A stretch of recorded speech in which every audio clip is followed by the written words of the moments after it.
નમસ્કાર બાળ દોસ્તો, આપણે વાત કરી રહ્યા છીએ ધોરણ 9ના વિષય વિજ્ઞાન અને ટેકનોલોજીના પ્રકરણ નંબર 7 સજીવોમાં વિવિધતા. તો એના લાસ્ટ લેક્ચરની અંદર આપણે વાત કરી હતી છેલ્લે ઉદ્વિકાસી વર્ગીકરણ માટેના આધારભૂત લક્ષણો કેવા કેવા લેવામાં આવે છે એમના અંગેની, અને ખાસ એમાં જે કાંઈ સુયોજિત કોષ કેન્દ્રની હાજરી અને ગેરહાજરી, સજીવોમાં કોષની સંખ્યા, પોષણ પદ્ધતિ અને શરીરમાં આયોજનના સ્તર કેવા પ્રકારના હોય છે એમના વિશેની ચર્ચા કરી હતી. ત્યાર પછી વાત કરી હતી કે ભાઈ નિવાસ સ્થાનના આધારે જે સજીવોનું વર્ગીકરણ કરવામાં આવે છે તે વર્ગીકરણ માટે કેવા કેવા મુદ્દાઓને ધ્યાનમાં લઈ અને એમનું વર્ગીકરણ કરવામાં આવે તો તે વધારે યોગ્ય ગણાય, એના વિશેની ચર્ચાઓ પણ આપણે આગળના લેક્ચરની અંદર કરી હતી, જે તમે બધાએ ખૂબ સારી રીતે આત્મસાત કરી હશે. તો આજે આપણે આ જ પ્રકરણની અંદર આનાથી પણ સરસ મજાની થોડીક રસપ્રદ વાતો કરવાના છીએ, એટલે આજનો લેક્ચર પણ તમે ધ્યાનપૂર્વક જોજો એવી અપેક્ષા રાખું છું. તો ચાલો આજે પણ કંઈક નવું શીખી લઈએ, કંઈક નવું જાણી લઈએ. આજે આપણે વાત કરવાના છીએ વર્ગીકરણ અને ઉદ્વિકાસ. તો એમની અંદર કે ભાઈ સજીવોના વર્ગીકરણનો સજીવોના ઉદ્વિકાસ સાથે નજીકનો સંબંધ છે. આ વાતને તમે સમજાવો કે ભાઈ સજીવોનું જે વર્ગીકરણ આપણે કરીએ છીએ એનો સંબંધ સજીવોના ઉદ્વિકાસ સાથે સંકળાયેલો છે. વર્ગીકરણ અને ઉદ્વિકાસ આ બંને શબ્દો એકબીજાની સાથે સંકળાયેલા છે. કઈ રીતે એ વાતને આજે આપણે સમજવાનો પ્રયાસ કરવાનો છે. તો અહીં માહિતી આપણને આપતા જણાવ્યું છે કે બધા સજીવોને તેમની શરીર રચના અને કાર્યના આધારે ઓળખી અને તેમનું વર્ગીકરણ કરી શકાય છે. જે બધા સજીવો છે, એક તો એમની શરીરની રચના કેવી છે, કેવા પ્રકારનું શરીર ધરાવે છે, આંખ કેટલી છે, નાક કેટલા છે, કાન કેટલા છે, પૂંછડી છે કે કેમ, પગ કેટલા છે, એના અંગ અને ઉપાંગો કેવા પ્રકારના છે, એવી એની શરીર રચના અને કાર્યના આધારે આપણે એમનું વર્ગીકરણ છે એ કરી શકાય છે. અને એ કેવા પ્રકારના કાર્યો કરે છે. દાખલા તરીકે વનસ્પતિ હોય તો પ્રકાશ સંશ્લેષણનું કાર્ય કરે છે. ઘણા સજીવો પોતાનો ખોરાક પોતાની જાતે મેળવે છે, ઘણા છે એ જાતે મેળવી શકતા નથી. તો આ તમામ બાબતોના આધારે આપણે એમનું વર્ગીકરણ કરી શકીએ છીએ. ટૂંકમાં એમની શરીરની રચના અને એમનું કાર્ય, એમના આધારે આપણે એમનું વર્ગીકરણ કરીએ છીએ. સજીવ શરીરની રચનામાં કેટલાક લક્ષણો એ અન્યની તુલનામાં વધારે ફેરફાર લાવે છે, જેમાં સમયની પણ મહત્વપૂર્ણ ભૂમિકા હોય છે. બરાબર સમજીએ કે સજીવ શરીરની રચનામાં કેટલાક લક્ષણો અન્યની તુલનામાં વધારે ફેરફાર લાવે. કોઈ પણ સજીવ હોય એ સજીવ શરીરની જે રચના છે, આખા શરીરની રચના, એના કેટલાક લક્ષણો અન્યની તુલનામાં વધારે ફેરફાર લાવે. કે ભાઈ અન્યની તુલનામાં મીન્સ કે અન્ય સજીવોની સરખામણીમાં આ સજીવની અંદર છે એ લક્ષણોની અંદર કંઈક ને કંઈક અંશે ભિન્નતા જોવા મળે છે, અલગતાપણું જોવા મળે છે. બધા પ્રાણીઓ એક સમાન રચના ધરાવે છે? નથી ધરાવતા. બધા પ્રાણીઓ ઉપરાંત વનસ્પતિઓ એક સમાન જે શરીર રચના ધરાવે છે? તો કે નથી ધરાવતા. તો આની અંદર કંઈક ને કંઈક ભિન્નતા છે, તફાવત છે. અને એ તફાવતમાં મુખ્ય આધાર છે એ સમયની પણ મહત્વપૂર્ણ ભૂમિકા છે. સમયની એટલે દાખલા તરીકે કોઈ પણ બાળક જન્મે એટલે એમનું જે શરીર હોય એ શરીરની રચના અને જે દાખલા તરીકે આપણે 20 થી 25 વર્ષના કોઈ યુવાન સાથે આપણે સરખામણી કરીએ તો એમની રચનામાં કંઈક ફેરફાર છે. ફેરફાર એટલે બહુ વિશેષ ફેરફાર નથી. એની આંખ 2 હોય તો 20 વર્ષનો 25 વર્ષનો થાય એટલે 4 આંખ નથી થઈ જતી, પણ આંખની જે કંઈ સાઇઝ હોય, હાથ, આખી શરીરના બાંધાની અંદર એટલે કે રચનાની અંદર કોઈક ને કોઈક અંશે છે એના અંગ અને ઉપાંગની અંદર છે ફેરફાર આવતો હોય છે. એ જ રીતે વનસ્પતિની અંદર કોઈ નાની વનસ્પતિ, નાનો છોડ, ક્ષુપ, વૃક્ષ, વેલા, બરાબર છે. તો આ તમામની અંદર છે એ સમયાંતરે ફેરફાર આવે છે. તો એમના વિશેની વાત છે. આથી જ્યારે ચોક્કસ શરીર રચના અસ્તિત્વમાં આવે ત્યારે તે પૂર્વ અસ્તિત્વ ધરાવતી શરીર રચનામાં પરિવર્તનો કરી શકે છે. જ્યારે ચોક્કસ શરીર રચના એક વખત અસ્તિત્વમાં આવી જાય ત્યારે પૂર્વ અસ્તિત્વ ધરાવતી શરીર રચનામાં, પૂર્વ એટલે પહેલાં જે શરીર રચના હતી એમાં પરિવર્તનો છે એ કરી શકે છે. એટલે કે પહેલાંની શરીર રચના જે છે, એટલે કે પહેલાં એટલે દાખલા તરીકે જન્મથી લઈ પછી જે મૂળ શરીર રચના, જેમ જેમ વર્ષો વધતા જાય એમ શરીર રચનામાં સતત નથી ફેરફાર થતો, અમુક વર્ષે અટકી જાય છે. નહીંતર તો 90 થી 95 વર્ષનો કોઈ માણસ હોય તો એ તો શરીરમાં સૌથી વધારે કદાવર હોવો જોઈએ ને, આવું બનતું નથી. બરાબર છે, અમુક સમયાંતરે એની શરીર રચના છે એ અટકી પણ જાય છે. આથી પછીની અસ્તિત્વમાં આવતા લક્ષણો કરતાં પહેલાં અસ્તિત્વ ધરાવતા લક્ષણો વધુ મૂળભૂત લક્ષણના સ્વરૂપમાં માનવામાં આવે છે. આથી જ્યારે પછીથી જે લક્ષણ અસ્તિત્વમાં આવે એ લક્ષણ કરતાં પહેલાંના લક્ષણને વધારે યોગ્ય ગણવામાં આવે છે. બરાબર, તો આ વાત એમની અંદર આવે છે. પછી છે સજીવોનો ઉદ્વિકાસ શું છે, અને ઉદ્વિકાસનો ખ્યાલ સૌપ્રથમ કોણે આપ્યો ભાઈ? કે સજીવોનો ઉદ્વિકાસ આપણે કહીએ કોને, અને આના વિશેની વાત સૌપ્રથમ કોણે કરી? તો કે સજીવોનો ઉદ્વિકાસ એ વધારે સારી જીવિતતા મેળવવા સજીવોમાં આવતા નિરંતર ફેરફારોનું પ્રક્રિયાનું પરિણામ છે. ઉદ્વિકાસ શું? તો કે સજીવોની અંદર જે નિરંતર ફેરફાર આવે ને શરીરની રચનાની અંદર, એના કાર્યની અંદર, એ એટલે ઉદ્વિકાસ.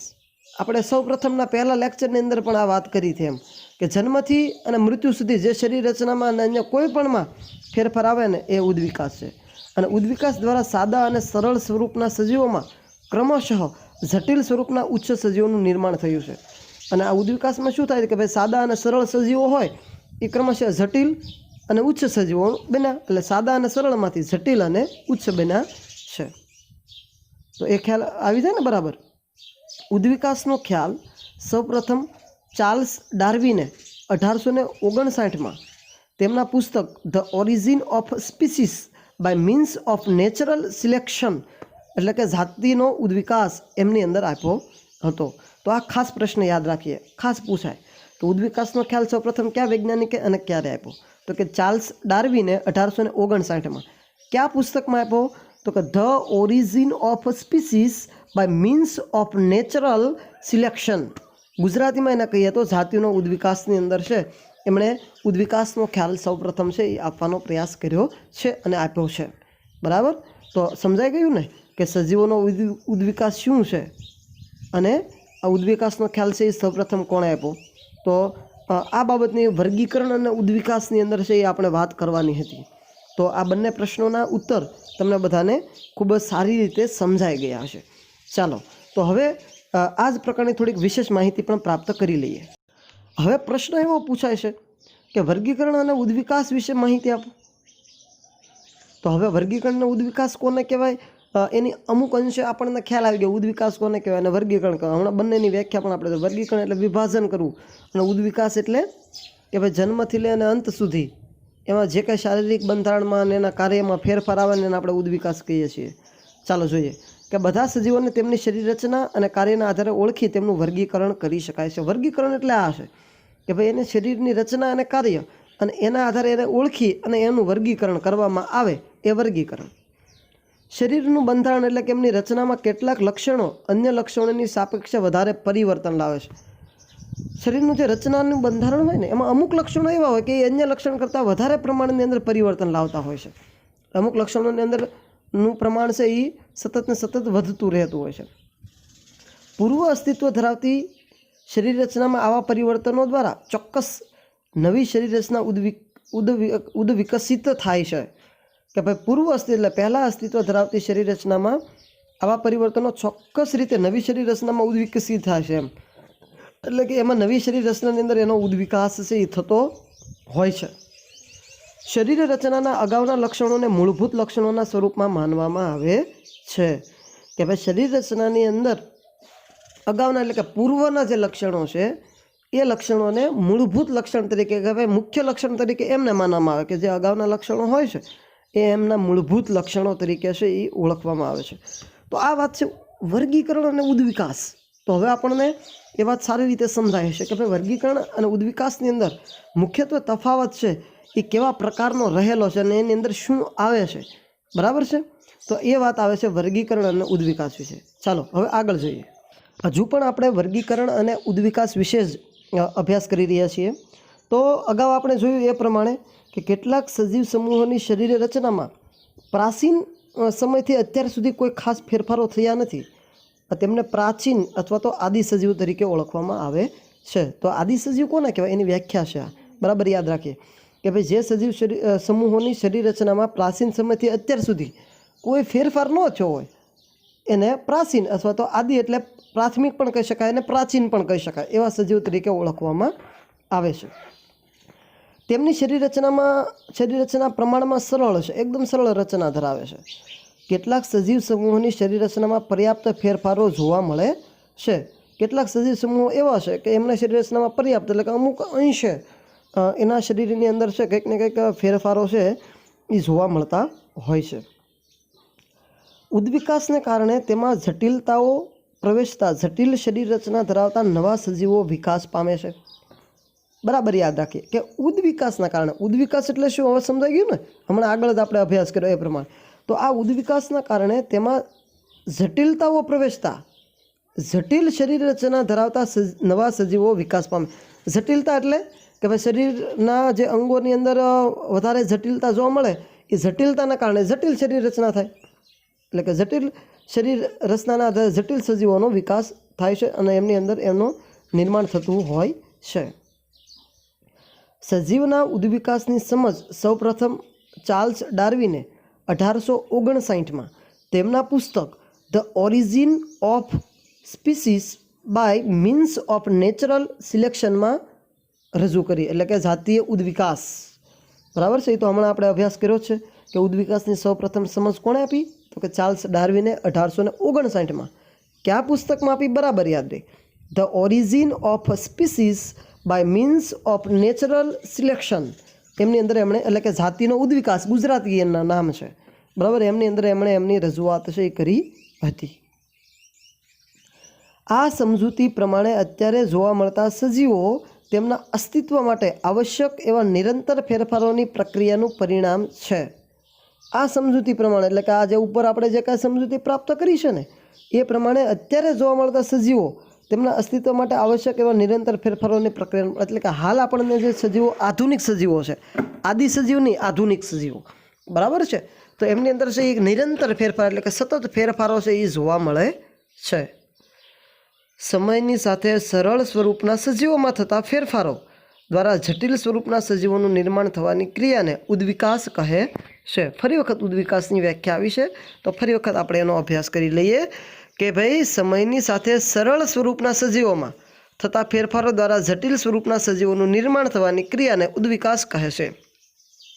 નિરંતર એટલે કે અમુક સમયાંતરે, સમયના અંતરે સમય સાથે સરળ સ્વરૂપના સજીવોમાંથી જટિલ સ્વરૂપના સજીવોનું નિર્માણ થાય એમને ઉદ્વિકાસ તરીકે ઓળખવામાં આવે છે. વર્ગીકરણ દ્વારા સમાનતા અને ભિન્નતાના આધારે રચાતા સજીવ સમૂહો ક્રમશઃ ઉદ્વિકાસની સમજૂતી આપે છે. વર્ગીકરણ દ્વારા સમાનતા અને ભિન્નતાના આધારે રચાતા સજીવો, સમાનતા અને ભિન્નતા, બધા સજીવોની અંદર કોઈક ને કોઈક અંશે સમાનતા રહેવાની છે અને એ જ રીતે ભિન્નતા એટલે કે તફાવત પણ જોવા મળવાનો છે. તો એના આધારે ઉદ્વિકાસની ક્રમશઃ સમજૂતી છે એ આપવામાં આવે છે. અહીં આપણને એક સરસ મજાનું આકૃતિ દર્શાવી છે કે ભાઈ ઉદ્વિકાસ કઈ રીતે થતો હોય છે તે. તો સરળમાંથી જે જટિલ સજીવ શરીરની રચના કઈ રીતે થાય છે એમના વિશેની સમજૂતી અત્યારે આપણને આપવામાં આવી છે. તો વિદ્યાર્થી મિત્રો, અહીં આપણે જે કંઈ વાત કરી છે એ છે ઉદ્વિકાસ અને વર્ગીકરણની વિસ્તૃત સમજૂતી. તો હવે ઉદ્વિકાસ કોને કહેવાય, વર્ગીકરણ કોને કહેવાય, આ બધી બાબતો વિશે આપણે ખૂબ સારી રીતે સમજાશે. હજી મારે તમને થોડીક એવી વાતો કરવી છે કે ભાઈ આપણે જે કાંઈ હાલ શિક્ષણ મેળવી રહ્યા છીએ અને પછી પણ શાળામાં જઈને આપણે જે કાંઈ અભ્યાસ કરવાના છીએ, બરાબર, તો કોઈ પણ ક્ષેત્રમાં, કોઈ પણ બાબતે, કોઈ પણ પરિસ્થિતિની અંદર જ્યારે આપણે અભ્યાસ કરતા હોઈએ ત્યારે ખાસ યાદ રાખીએ કે આપણે પૂરા આત્મવિશ્વાસ સાથે અને પૂરી એકાગ્રતા સાથે અભ્યાસ કરવાનું એક લક્ષ્ય રાખીએ. અને એ રીતે જો આપણે અભ્યાસ કરીશું, મારે કંઈક શીખવું છે, મારે કંઈક કરવું છે, આવું સતત જો આપણા મનમાં થશે તો અવશ્ય આપણે છે એ આપણી સફળતા સુધી છે પહોંચશું. તો આ માટે જરૂરી છે આપણા એક પ્રકારની એકાગ્રતા, આપણી ધગશ, કામ કરવાની ઈચ્છા અને ઈચ્છા શક્તિ, બરાબર છે. આ બધું જો તમારું ભેગું થશે ને તો એ તમારો આત્મવિશ્વાસ વધશે અને એના આધારે તમે અવશ્ય સફળતા સુધી પહોંચી શકશો. અને હાલ આપણે બાયોલોજી વિશે વાત કરીએ છીએ તો બાયોલોજી પ્રકરણ એવું છે, એટલે કે વિજ્ઞાનની અંદર જે બાયોલોજીના જે બધા કંઈ પ્રકરણો આવે છે એને તમારે ગોખવાના નથી, એને સમજવાના છે. જો તમે એને સમજશો ને તો તમે એકદમ બાયોલોજી સરળ છે. આગળના જે ધોરણની અંદર પણ તમારે બધા પ્રકરણો આવશે, તો આ બધી વિશે વિશેષ ચર્ચા ન કરતા બરાબર આપણે બાયોલોજીને સમજવાનો પ્રયાસ કરીએ અને એ રીતે છે આપણે અભ્યાસ કરીશું તો આપણને છે બહુ ખાસ કાંઈ પ્રોબ્લેમ પડશે નહીં અભ્યાસ કરવામાં. આ બધું વારંવાર સમજીએ અને સમજવાનો પ્રયત્ન કરીએ તો આપણને અવશ્ય સફળતા પ્રાપ્ત થશે. ચાલો હવે આ પ્રકરણની અંદર થોડીક આગળની માહિતી મેળવી લઈએ. ચાલો તો હમણાં આપણે આગળ વાત કરી એમાં જ કંઈક પ્રશ્ન પૂછ્યા કે આદિ સજીવ કોને કહેવાય? તે કહેવાતા ઉચ્ચ સજીવોથી કેવી રીતે ભિન્નતા ધરાવે છે? તો કે જે સજીવ સાદી કોષીય રચના ધરાવતા હોય અને તેમાં શ્રમ વિભાજનનો અભાવ હોય તેમજ પ્રાચીન સમયથી કોઈ ખાસ ફેરફાર થયા ન હોય એવા સજીવને આદિ સજીવ તરીકે ઓળખવામાં આવે છે. બરાબર છે. જ્યારે કહેવાતા ઉચ્ચ સજીવો વિવિધ જૈવિક કાર્યો માટે અંગો અને અંગતંત્રોની હાજરી હોય છે. આ બાબતે આદિ સજીવ એ ઉચ્ચ સજીવથી ભિન્નતા ધરાવે છે. આ બંને વચ્ચેનો તફાવત છે, આદિ સજીવ અને ઉચ્ચ સજીવ. તો એ આપણને બરાબર સમજાઈ જાય કે ભાઈ આદિ સજીવની અંદર છે અંગતંત્રની એવી હાજરી ખાસ હોતી નથી જે ઉચ્ચ સજીવમાં હોય છે. એ બાબતમાં ભિન્નતા છે. શું ઉચ્ચ સજીવ અને જટિલ સજીવ એક જેવા હોય છે? શા માટે? ઉચ્ચ અને જટિલ સજીવ એક જેવા હોય શા માટે? તો કે હા, બંને ઉચ્ચ અને જટિલ સજીવને એક જેવા જ કહેવામાં આવે છે. કારણ કે ઉચ્ચ સજીવ એટલે વધારે ઉદ્વિકાસ પામેલા સજીવો, જેમાં ઉદ્વિકાસ દરમિયાન સજીવમાં વધારે જટિલતા સર્જાયેલી હોય છે. તો બંનેની અંદર ઉદ્વિકાસના આધારે છે એ બંનેમાં કોઈકને કોઈક અંશે જટિલતા એટલે કે વિવિધતા સર્જાયેલી હોય છે. એટલે બંને સજીવ ઉચ્ચ સજીવ અને જટિલ સજીવ બંને એક જેવા જ કહેવામાં આવે છે. તો આદિ સજીવ કોને કહેવાય અને એ સજીવો ઉચ્ચ સજીવથી કઈ રીતે ભિન્નતા ધરાવે છે, એ ઉચ્ચ સજીવ અને જટિલ સજીવમાં કંઈ તફાવત છે નહીં એ બાબતો વિશેની વાત આપણે છે એ અત્રે કરી છે. ચાલો હવે થોડું આગળ જોઈ લઈએ. તો હવે આપણે વાત કરવાના છીએ કે વર્ગીકરણના સમૂહોની પદાનુક્રમિત સંરચના.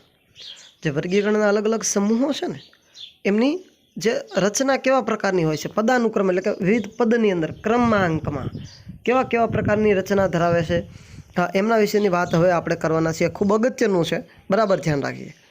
કયા વૈજ્ઞાનિકે 5 સૃષ્ટિ વર્ગીકરણ આપ્યું? 5 સૃષ્ટિના નામ અને શાના આધારે રચી તે જણાવો. ખાસ અગત્યનો પ્રશ્ન, બરાબર યાદ રાખીએ કે કયા વૈજ્ઞાનિકે 5 સૃષ્ટિનું વર્ગીકરણ આપ્યું? તો કે રોબર્ટ એચ વ્હિટેકરે. કોણે? રોબર્ટ એચ વ્હિટેકરે 1959માં 5 સૃષ્ટિનું વર્ગીકરણ કર્યું. એ કઈ 5 સૃષ્ટિ હતી? તો કે સૃષ્ટિ મોનેરા, પ્રોટિસ્ટા, ફૂગ, વનસ્પતિ સૃષ્ટિ અને પ્રાણી સૃષ્ટિ. 5 સૃષ્ટિના નામ બરાબર યાદ રાખજો વાલા. બરાબર છે, કેમ કે ખૂબ જ અગત્યનો પ્રશ્ન છે, વારંવાર પૂછાયેલો પ્રશ્ન છે. એટલા માટે આગળ 11-12 સાયન્સની અંદર પણ તમારે આ જ મુદ્દાઓ ભણવાના આવે છે, એટલે બરાબર યાદ રાખીએ. તો 5 સૃષ્ટિ: સૃષ્ટિ મોનેરા, સૃષ્ટિ ફૂગ, પ્રોટિસ્ટા, વનસ્પતિ સૃષ્ટિ અને પ્રાણી સૃષ્ટિ. આ સૃષ્ટિઓ કોષીય સંરચના, પોષણનો સ્ત્રોત, શરીરનું આયોજન અને પોષણ મેળવવાની પદ્ધતિના આધારે રચી છે. તો શેને આધારે આનું વર્ગીકરણ કર્યું આ 5 સૃષ્ટિઓનું? બરાબર યાદ રાખીએ કે એક તો એની કોષની રચના કેવી છે, તે પોષણનો સ્ત્રોત કેવી પોષણ પદ્ધતિ ધરાવે, સ્વયંપોષી કે પરપોષી, શરીરનું આયોજન કેવું છે, શરીર રચના, અને પોષણ મેળવવાની અલગ અલગ જેની પદ્ધતિઓ. પોષણનો સ્ત્રોત એટલે પોષણમાં શું મેળવે છે તે, અને પોષણની પદ્ધતિ એટલે સ્વયંપોષી પોષણ પદ્ધતિ કે વિષમપોષી અથવા તો પરપોષી. બરાબર, તો એના આધારે એનું વર્ગીકરણ છે એમણે કર્યું. તો હવે યાદ રહેશે ને બરાબર કે 5 સૃષ્ટિનું વર્ગીકરણ રોબર્ટ એચ વ્હિટેકરે 1959માં કર્યું. એ 5 સૃષ્ટિમાં નામ છે મોનેરા, પ્રોટિસ્ટા, ફૂગ, વનસ્પતિ અને પ્રાણી સૃષ્ટિ. શેના આધારે વર્ગીકરણ કર્યું? કોષીય સંરચના, પોષણનો સ્ત્રોત, શરીરનું આયોજન અને પોષણ મેળવવાની પદ્ધતિ. બરાબર છે. તો આ 5 સૃષ્ટિનું વર્ગીકરણ શેના આધારે, કોણે અને ક્યારે કર્યું એમના વિશેની વાત. ચાલો હવે જોઈએ કે ભાઈ વ્હિટેકરે સૂચવેલી 5 વર્ગીકરણ, જે 5 સૃષ્ટિ છે એને વર્ગીકરણ સૂચવતો આખો ચાર્ટ. બરાબર યાદ રાખીએ, વિકલ્પોની અંદર ખાલી જગ્યાની અંદર આ ચાર્ટ સ્વરૂપે આ પૂછાઈ શકે છે. બરાબર, તો સજીવો એમાં એણે 2 પ્રકારો, આદિકોષ કેન્દ્રી કોષ અને સુકોષ કેન્દ્રી કોષ. આદિ એટલે કે પ્રોકેરિયોટિક. અગાઉ આપણે સજીવનો પાયાનો એકમ કોષની અંદર આપણે વાત કરી છે. આદિ એટલે પ્રોકેરિયોટિક. પ્રો એટલે પ્રાથમિક પ્રકારનું કોષ કેન્દ્ર ધરાવતા હોય ને એવા સજીવોને આદિકોષ સજીવો કહેવાય અને સુકોષ કેન્દ્રીય યુકેરિયોટિક બરાબર છે। તો આદિકોષ કેન્દ્રીય કોષમાં કોણ આવે? એક કોષી। તો એક કોષીય સજીવો છે ને એ સૃષ્ટિ મોનેરાના છે, બરાબર યાદ રાખો। એક જ માત્ર સૃષ્ટિ એવી છે સૃષ્ટિ મોનેરા કે જેની અંદર એક કોષીય સજીવોનો સમાવેશ થાય છે। સુકોષ કેન્દ્રીય યુકેરિયોટિક બરાબર, એમાં એક કોષી અને બહુકોષી બંને સજીવો આવે। એમાં એક કોષીમાં સૃષ્ટિ પ્રોટિસ્ટા, બરાબર યાદ રાખો, એક કોષીમાં સૃષ્ટિ પ્રોટિસ્ટા, જ્યારે બહુકોષી સજીવોની અંદર પાછા બે વિશેષતાના આધારે પ્રકારો, એક કોષ દિવાલ ધરાવતા હોય એવા અને કોષ દિવાલ વિહીન એટલે કે કોષ દિવાલ ન હોય એવા। તો કોષ દિવાલ ધરાવતા એવા સજીવોમાં પ્રકાશ સંશ્લેષણ ન કરતા સજીવો અને પ્રકાશ સંશ્લેષણ કરતા સજીવો, કોષ દિવાલ બેની અંદર હોય, પ્રકાશ સંશ્લેષણ ન કરતા સજીવોની અંદર પણ હોય અને કરતા હોય એની અંદર પણ હોય। તો ન કરતા હોય એમાં કોણ? તો કે સૃષ્ટિ ફૂગ, એ પ્રકાશ સંશ્લેષણની ક્રિયા નથી કરતા પણ કોષ દિવાલ ધરાવે છે। સૃષ્ટિ વનસ્પતિ એવી છે કે પ્રકાશ સંશ્લેષણ કરાવે છે, પ્રકાશ સંશ્લેષણ કરે છે અને કોષ દિવાલ પણ ધરાવે છે। કોષ દિવાલ વિહીન સૃષ્ટિ એકમાત્ર પ્રાણી સૃષ્ટિ છે, બરાબર। તો આ ચાર્ટ બરાબર સમજાય છે। આદિકોષ કેન્દ્રીય કોષમાં એક કોષી સજીવોની અંદર સૃષ્ટિ મોનેરા, સુકોષ કેન્દ્રીય કોષની અંદર એક કોષી અને બહુકોષી સજીવો, એમાં એક કોષીમાં સૃષ્ટિ પ્રોટિસ્ટા, બહુકોષીની અંદર કોષ દિવાલ ધરાવતા હોય એવા અને કોષ દિવાલ ધરાવતા ન હોય તેવા, કોષ દિવાલ ધરાવતા હોય એમાં પ્રકાશ સંશ્લેષણ ન કરતા એટલે ફૂગ અને પ્રકાશ સંશ્લેષણની ક્રિયા કરતા હોય એવી સૃષ્ટિ વનસ્પતિ, બહુકોષીમાં કોષ દિવાલ વિહીન અને પ્રકાશ સંશ્લેષણ પણ નથી કરતા અને કોષ દિવાલ પણ નથી ધરાવતી એવી સૃષ્ટિ એટલે સૃષ્ટિ પ્રાણી, બરાબર। તો આ 5 સૃષ્ટિઓના નામ, એનો ચાર્ટ આપણે બરાબર યાદ રાખીએ અને એના તરફ બરાબર અભ્યાસ કરીએ તો આ તમને તમામ મુદ્દાઓ ખૂબ જ સારી રીતે સમજાયા હશે કે કયા વૈજ્ઞાનિકે 5 સૃષ્ટિનું વર્ગીકરણ કર્યું, એ 5 સૃષ્ટિઓના નામ અને એ વર્ગીકરણ એને શેના આધારે કર્યું ભાઈ, એ બધી વાત। અને વ્હીટેકર નામનો જે વૈજ્ઞાનિક છે, રોબર્ટ એચ વ્હીટેકર, એમણે જે 5 સૃષ્ટિનું વર્ગીકરણ કર્યું એને અલગ અલગ વિભાગોની અંદર કઈ રીતે વિભાજિત કર્યા એમના વિશેની વાત અત્યારે આપણે કરી। તો આજના લેક્ચરની અંદર આપણે આટલી બાબતો વિશેની ચર્ચાઓ કરવાના હતા। આજનો લેક્ચર આપણે સર્વેને ખૂબ જ ગમ્યો હશે અને આ લેક્ચરમાંથી પૂછાતા પ્રશ્નોને આપણે ગૃહ કાર્ય સ્વરૂપે કરીએ।